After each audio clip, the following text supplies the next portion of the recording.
राय क्षेत्र के गढ़ी स्थित आंगनवाड़ी केंद्र में पोषाहार बनाते समय बड़ा हादसा हो गया है। सहायिका संतोष देवी बच्चों के लिए भोजन तैयार कर रही थी, तभी अचानक से गैस सिलेंडर में आग लग गई, जिससे वे गंभीर रूप से झुलस गई। हादसे के बाद केंद्र में अफरा तफरी मच गई और मौके पर मौजूद लोगों ने तुरंत उन्हें एम्बुलेंस से गीजगढ़ अस्पताल पहुंचाया है, जहां पर प्राथमिक उपचार के बाद हालत गंभीर होने पर हायर सेंटर रेफर कर दिया गया। सूचना मिलते ही उपखंड अधिकारी डॉक्टर नवनीत कुमार, डीसीएमएचओ मनोज मीणा और नायब तहसीलदार मौके पर पहुंचे और स्थिति का जायजा लिया गया। वहीं सूचना के बावजूद महिला एवं बाल विकास विभाग का कोई अधिकारी मौके पर नहीं पहुंचा, जिससे स्थानीय लोगों में नाराजगी देखने को मिली।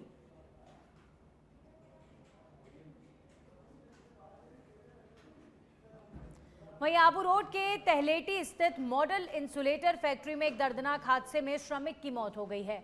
फैक्ट्री में कार्यरत मुकेश गरासिया मशीन की बेल्ट में फंस गए, जिससे उनकी मौके पर ही मौत हो गई। हादसे के बाद फैक्ट्री परिसर में हड़कंप मच गया और कामकाज कुछ समय के लिए प्रभावित रहा। सूचना मिलते ही सदर थाना अधिकारी प्रदीप डांगा समेत पुलिस की मौके पर पहुंची और स्थिति का जायजा लिया गया।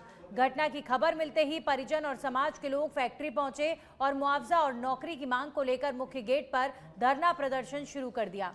बाद में प्रबंधन और परिजनों के बीच वार्ता के बाद सहमति बनी, जिसमें उचित मुआवजा और परिवार के एक सदस्य को स्थायी नौकरी देने का आश्वासन दिया गया।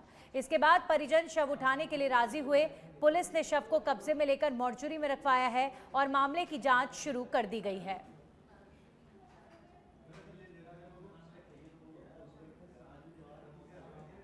वहीं अब खबर छिपा बड़ौद से है, जहां पर उपखंड क्षेत्र में एक बार फिर चीते की मूवमेंट की सूचना सामने आई है। भावपुरा ग्राम पंचायत के खरण गांव में बुधवार सुबह ग्रामीणों ने चीते को देखा। ग्रामीणों के अनुसार चीते ने एक बकरी का शिकार किया है। घटना की जानकारी मिलते ही आसपास के लोग सतर्क हो गए। बताया जा रहा है कि ये चीता शेरगढ़ सेंचुरी क्षेत्र से आया हुआ है और पिछले कुछ दिनों से इसकी मूवमेंट अलग अलग इलाकों में देखी जा रही है। वन विभाग की टीम भी मौके पर पहुंचकर निगरानी कर रही है और ग्रामीणों को सतर्क रहने की सलाह दी गई है। क्षेत्र के लोगों ने बताया है कि सुबह के समय चीता गांव के पास देखा गया, जिनके बाद लोगों ने अपने मवेशियों को सुरक्षित स्थानों पर बांधना शुरू कर दिया है।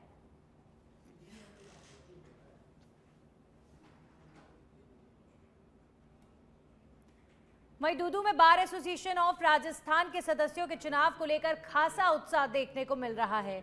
न्यायालय परिसर में सुबह 8 बजे से ही मतदान प्रक्रिया शुरू हो गई, जहां बड़ी संख्या में अधिवक्ता अपने मताधिकार का प्रयोग करने पहुंचे। 23 सदस्य पदों के लिए इस बार मुकाबला बेहद कड़ा है और चुनावी मैदान में कुल 232 उम्मीदवार अपनी किस्मत आजमा रहे हैं। मतदान को शांतिपूर्ण ढंग से संपन्न कराने के लिए प्रशासन ने सुरक्षा के पुख्ता इंतजाम किए हैं और पुलिस और प्रशासनिक अधिकारी लगातार मॉनिटरिंग कर रहे हैं। चुनाव के चलते न्यायालय में न्यायिक कार्य पूरी तरह स्थगित रहे, जिससे वकीलों का पूरा ध्यान मतदान पर केंद्रित रहा। निर्वाचित 23 सदस्य ही आगे चलकर बार काउंसिल ऑफ राजस्थान के अध्यक्ष का चयन करेंगे।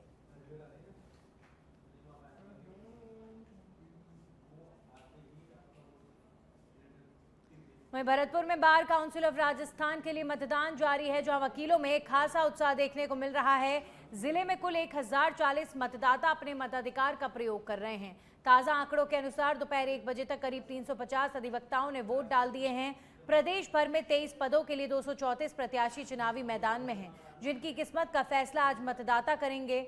भरतपुर में मतदान प्रक्रिया पूरी तरह शांतिपूर्ण और निष्पक्ष तरीके से संचालित हो रही है और शाम 5 बजे तक मतदान जारी रहेगा।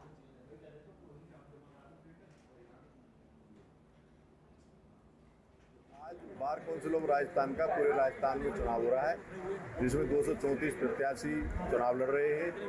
भरतपुर में 1042 मत हैं, जिसमें से 350 मत अब तक डाले जा चुके हैं और निष्पक्ष रूप से यह चुनाव कराया जा रहा है। पुरानी कैंडिडेटों की हठधर्मता की वजह से जयपुर का चुनाव निरस्त किया जा चुका है। वहाँ फर्जी पुराने कैंडिडेट्स ने फर्जी मतपत्र छपवा कर वहाँ फर्जी वोट डालना शुरू कर दिया। जब ये जानकारी हुई तो वो चुनाव निरस्त किया जा चुका है। क्या और कहीं चुनाव नहीं और कहीं कोई चुनाव निरस्त नहीं हुआ, क्योंकि हाईकोर्ट के ही प्रत्याशी हैं अधिकतर और पुराने कैंडिडेट भी हाईकोर्ट के ही हैं, तो उनको सारा लीक पोल पता रहता है। तो वो ये नहीं चाहते कि कोई स्थानीय प्रत्याशी उन चुनावों में जीत कर आए, इसलिए उन्होंने अपनी मोनोपोली कायम करने के लिए वहाँ फर्जी मतदान शुरू करा दिया। भरतपुर में मतदान शांति बहुत बढ़िया शांति।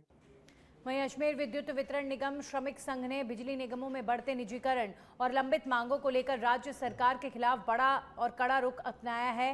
डूंगरपुर जिला इकाई की ओर से सहायक अभियंता कार्यालय के बाहर निजीकरण के विरोध में प्रदर्शन किया गया और ऊर्जा विभाग राजस्थान के शासन सचिव के नाम ज्ञापन सौंपा गया। प्रदेश कार्य समिति सदस्य राजेंद्र यादव ने बताया कि 12 अगस्त 2025 को ऊर्जा मंत्री की अध्यक्षता में हुई बैठक में निजीकरण रोकने का आश्वासन दिया गया था, लेकिन अब तक कोई ठोस कदम नहीं उठाया गया।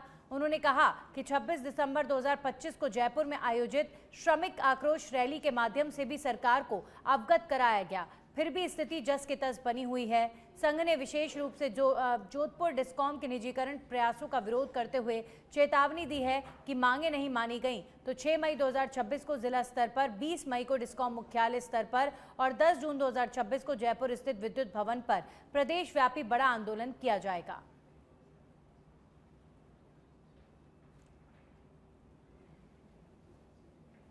आज सरकार ने पहले हमसे बात की थी कि निजीकरण किसी प्रकार का नहीं होगा, लेकिन अब धीरे धीरे किसी प्रकार से कोई कंपनियां लाके पूरे राजस्थान में निजीकरण कर रहे हैं। इसलिए आज हमारे महासंघ ने हमसे ये आह्वान किया है कि स्टेप बाय स्टेप हम निजीकरण के विरोध में जो धरना प्रदर्शन कर रहे हैं वो करेंगे और लास्ट 10 जून को जयपुर डिस्कॉम में जो होगा अनिश्चितकालीन धरना होगा और अनिश्चितकालीन धरना में अगर निगम तो इसमें कोई भी जनहानि होती होगी उसमें सारी जिम्मेदारी निगम पर। वहीं सुमेरपुर में पेयजल कनेक्शन प्रक्रिया में अनियमितताओं और दोहरी वसूली के आरोपों को लेकर कांग्रेसी पदाधिकारियों और नगरवासियों ने उपखंड अधिकारी को ज्ञापन सौंपा है। ज्ञापन में आरोप लगाया गया कि जन स्वास्थ्य अभियांत्रिकी विभाग के स्पष्ट निर्देशों के बावजूद कनेक्शन जारी करने में नियमों की अनदेखी की जा रही है। प्रतिनिधियों ने कहा है कि उपभोक्ताओं से सड़क कटिंग के नाम पर अतिरिक्त शुल्क वसूला जा रहा है, जिससे आमजन पर आर्थिक बोझ बढ़ रहा है। उन्होंने मांग की है कि पीएचईडी विभाग स्वयं कनेक्शन कार्य पूरा करे ताकि अनियमितताओं पर रोक लग सके और प्रक्रिया पारदर्शी बनी रहे। साथ ही चेतावनी दी गई है कि यदि जल्द समाधान नहीं किया गया तो व्यापक जन आंदोलन किया जाएगा, जिसकी जिम्मेदारी प्रशासन की होगी।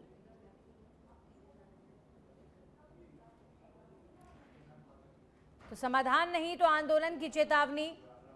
सुमेरपुर में पेयजल कनेक्शन को लेकर विवाद गहरा गया है और प्रशासन से अब सवाल जवाब हो रहे हैं। समाधान की बात कही जा रही है, पीएचईडी नियमों की अनदेखी का दावा किया जा रहा है।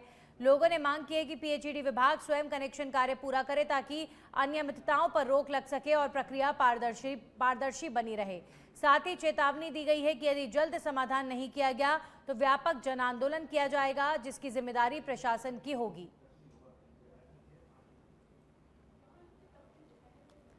वहीं बूंदी में महिला आरक्षण के समर्थन और इसके विरोध के खिलाफ भारतीय जनता पार्टी के महिला मोर्चा और युवा मोर्चा ने चौगान गेट पर जोरदार प्रदर्शन किया।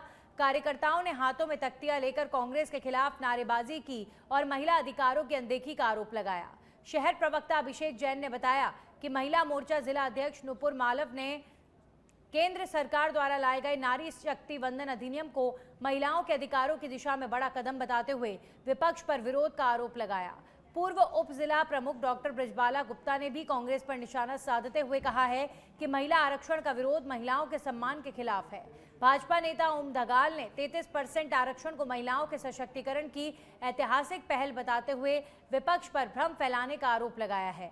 प्रदर्शन के दौरान कार्यकर्ताओं ने काली पट्टी बांधकर विरोध दर्ज कराया और महिला आरक्षण पूरी तरह लागू होने तक आंदोलन जारी रखने का संकल्प लिया। इस दौरान बड़ी संख्या में पार्टी पदाधिकारी, महिला एवं युवा कार्यकर्ता मौजूद रहे। जैसलमेर स्थित जिला एवं सेशन न्यायालय परिसर में बार काउंसिल ऑफ राजस्थान के सदस्यों के चुनाव को लेकर अधिवक्ताओं में खासा उत्साह देखने को मिल रहा है। सुबह 8 बजे से शुरू हुई मतदान प्रक्रिया शाम 5 बजे तक जारी रहेगी, जिसमें कुल 237 अधिवक्ता अपने मताधिकार का उपयोग कर रहे हैं। चुनाव अधिकारी पृथ्वी सिंह ने बताया कि मतदान को निष्पक्ष और सुचारू रूप से संपन्न कराने के लिए पुख्ता इंतजाम किए गए हैं। जिला मुख्यालय पर एक मुख्य बूथ केंद्र बनाया गया है, जहां 4 टेबल लगाकर मतदाताओं की सुविधा सुनिश्चित की गई है। उपखंड अधिकारी सक्षम गोयल को चुनाव प्रभारी बनाया गया है, जबकि एसडीएम कार्यालय, सत्र न्यायाधीश कार्यालय और अभिभाषक परिषद के सदस्य मतदान प्रक्रिया की निगरानी में लगे हुए हैं। पूरे राजस्थान में 25 सीटों के लिए चुनाव हो रहे हैं, जिनमें 234 उम्मीदवार मैदान में हैं और करीब 84,000 मतदाता अपने मताधिकार का प्रयोग कर रहे हैं। इस बार 5 सीटों पर महिला आरक्षण होने से महिला अधिवक्ताओं की भागीदारी को लेकर भी चर्चा तेज हो गई है।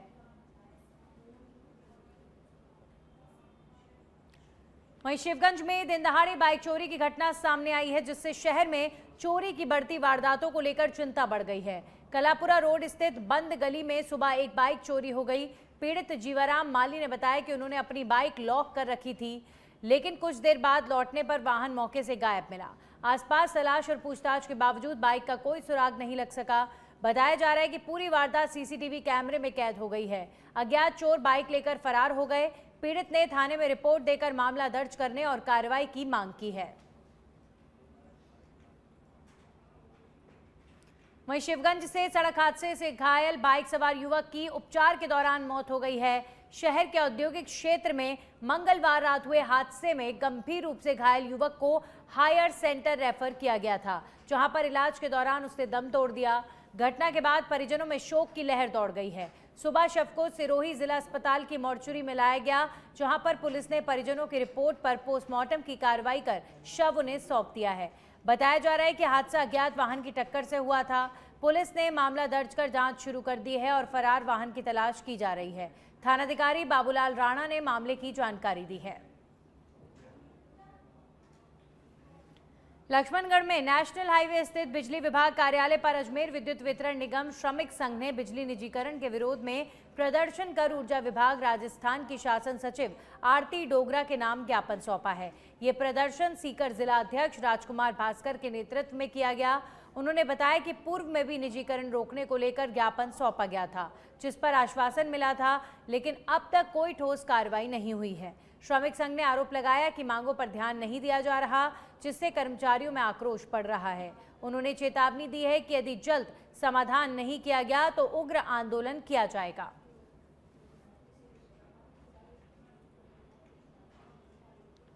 वहीं जालोर के बालवाड़ा क्षेत्र में बिजली विभाग की कथित लापरवाही से बड़ा हादसा हो गया, जिसमें करंट लगने से एक युवक की मौत हो गई। थलुंडा निवासी अकाराम मेघवाल पोल पर काम कर रहे थे, तभी उन्हें करंट लग गया और मौके पर ही उनकी मौत हो गई। परिजनों ने आरोप लगाया है कि शटडाउन लेने के बाद भी लाइनमैन द्वारा बिजली चालू कर दी गई है, जिससे यह हादसा हुआ है। घटना के बाद गुस्साए परिजनों ने शव उठाने से इनकार कर दिया और मौके पर भारी भीड़ जमा हो गई है। सूचना मिलने पर बिशनगढ़ पुलिस थाने की टीम मौके पर पहुंची, जबकि बिजली विभाग के अधिकारी करीब 2 घंटे बाद घटनास्थल पर पहुंचे।